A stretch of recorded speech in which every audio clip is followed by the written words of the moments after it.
Daerah aliran Sungai Citarum mendapat pengaruh dari situasi dinamis kegiatan manusia. Tata ruang kita tidak pernah konsisten. Kawasan yang seharusnya menjadi kawasan lindung terambah.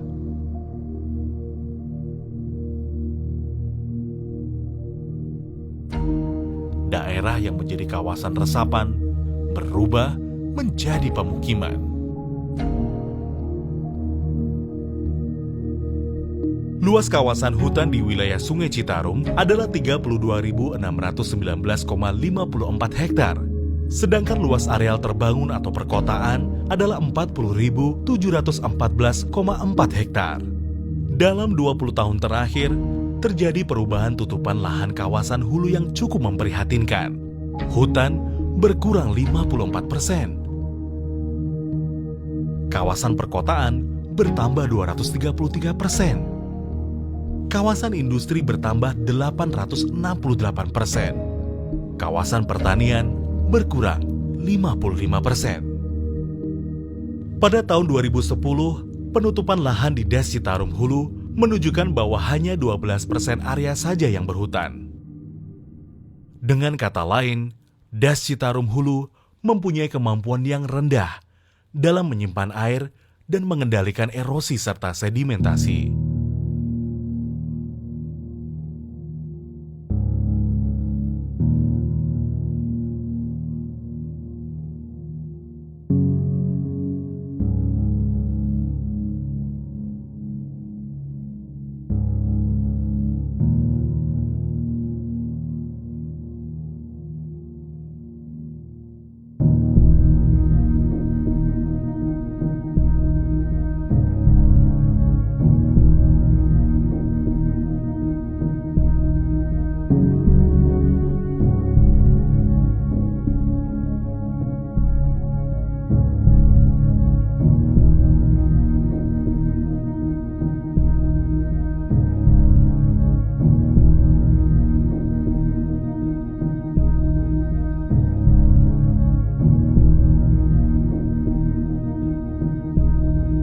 Ketika hutannya habis, ketika kawasan karsnya habis misalnya gitu ya.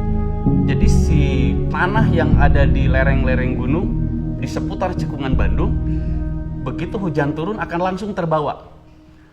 Jadi volume air di sungai itu akan meningkat bersamaan dengan volume lumpur yang mengalir di sungai itu.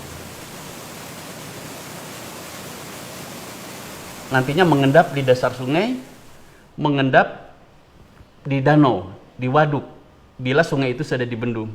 Nah, pertanyaannya, siapkah Waduk Saguling menerima itu? Kalau tidak, rentetannya akan semakin panjang, dampaknya luar biasa.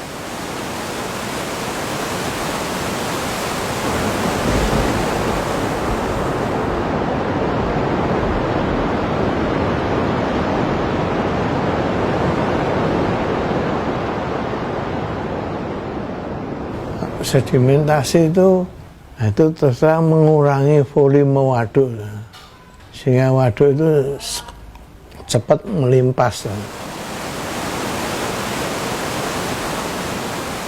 Cascade ini kalau bahaya dari Bendungan Saguling ini 875 dan kita tidak harapkan terjadi. Kita tidak bicara jebol dulu kan, bicara elevasi banjir. Kalau banjir Saguling dia di 645 dengan volume 920, 45 juta dia ngalir ke sini. Ini yang 1,2 miliar ditambah 45 juta. Nanti kan dia nggak akan mungkin bisa nampung juga, keluar lagi. Itu yang contoh kecilnya saja. Apalagi kalau misalkan terjadi jebol seperti ini semua, ini hilang, ini terdorong semua. 3 waduk ini sudah dinilai aman terhadap banjir Citarum. Tetapi andai kata ada extraordinary flood, ya, artinya banjir yang melebihi, nah ini yang di luar dugaan kita ya. Udah itu ada dari amannya ya aman sementara. Pada awal tahun 2010, terjadi inflow yang sangat tinggi di ketiga bendungan tersebut. Dan tercatat merupakan titik pembuangan air dari bendungan tertinggi selama 100 tahun terakhir. Ini adalah spillway kita, bendungan, di mana waktu tahun 2010 dia naik 1 meter kurang lebih 87 cm lah. Nah, sehingga SOP-nya ini harus dibuka 1 meter. Nah, kayak gini. Dia naik 1 meter.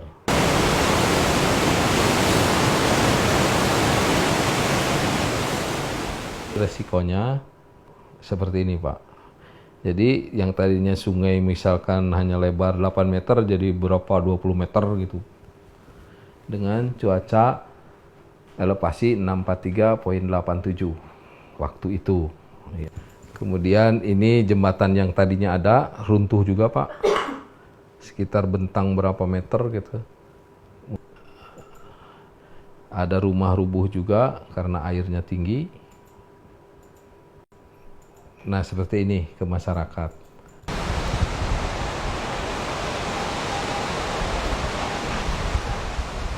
Kalau ada air dari atas 8.000 kubik, ditampung dulu di Saguling. Saguling melimpas di Cirata, sambung saya. Cirata melimpas di Jatiluhur. Gagal bendungan Saguling saja, kilometer 57 dari kajiannya Cirata, itu sekitar 5-8 meter bisa terendam. Kalau Saguling gagal, otomatis Cirata juga gagal bendungan. Dari Cirata, otomatis Jatiluhur juga gagal. Nah, dari 875 juta meter kubik Saguling, tambah 1,2 miliar kubik Cirata, ke Jatiluhur nambah berapa gitu kan, yang Jatiluhur. Akhirnya Kerawang Bekasi bisa terendam 22 meter. Nah, ini yang kita harus antisipasi itu.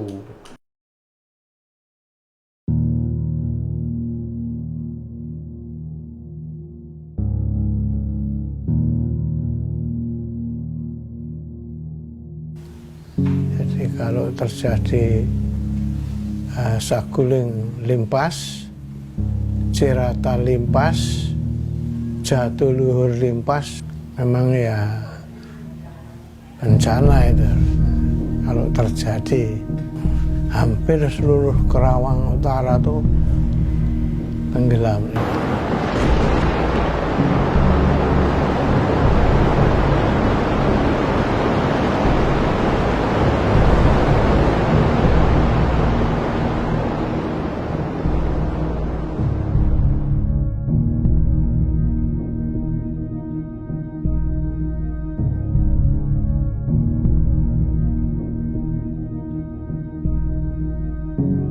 Beban Waduk Saguling semakin tahun semakin berat.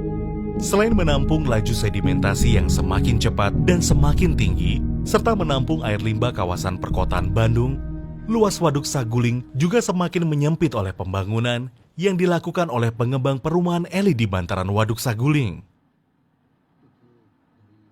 Pengembang, ya, di sini 643, ini diuruk 643 sorry. Ini tembok penahan tanah, retaining wall. Ini dijual. Halaman, parkir, ya, gitu. Untuk tadi luas lahan dengan adanya pengembang ya pasti berkurang. Dan kita tidak berharap ke depannya itu ada pengembang-pengembang lain yang seperti itu gitu. Jadi jangan sampai aset kita berkurang gara-gara pengembang. Nah, ini mungkin mudah-mudahan di pemerintahan juga nanti ini rekaman ini nyampe. Jadi tolonglah sebelum memberikan izin ke pengembang, baik itu pabrik, baik itu perumahan, baik itu usaha apapun di situ, tolong perhatikan undang-undang yang sudah mereka buat sendiri.